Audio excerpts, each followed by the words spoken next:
আমি যেটা প্রশাসন প্রতি আহ্বান করছি যে যখন সাংবাদিকরা সত্য ঘটনা উদ্ঘাটন করে পত্রিকায় এবং টিভি টেলিভিশনে প্রচার করে তখন সেই সাংবাদিকের ওপর হামলা জুলুম নির্যাতন বিভিন্ন ধরনের হয়রানি করা হয়।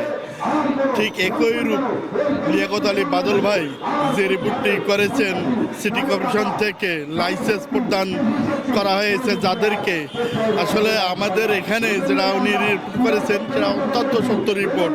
এই সত্য রিপোর্ট কেন করা হয়েছে, তাকে রংপুর শহর থেকে মব সৃষ্টি করে ধরে অপহরণ করে সিটি কর্পোরেশন নিয়ে যে প্রধান প্রকৌশলীর কাছে ক্ষমা চাওয়ার কথা বলা হয় এবং তাকে নির্যাতন চালানো হয়।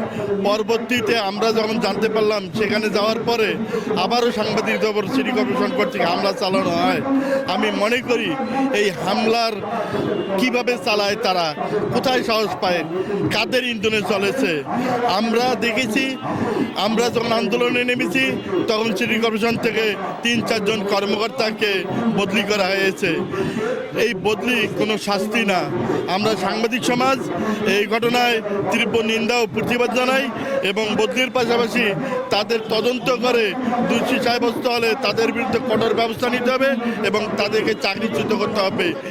কারণ ভবিষ্যতে যাতে সাংবাদিকের ওপর এ ধরনের অন্যায়ভাবে জুলুম নির্যাতন এবং ইন্ধন দিতে না পারে কোনো কর্মকর্তা, এটাই আমাদের দাবি।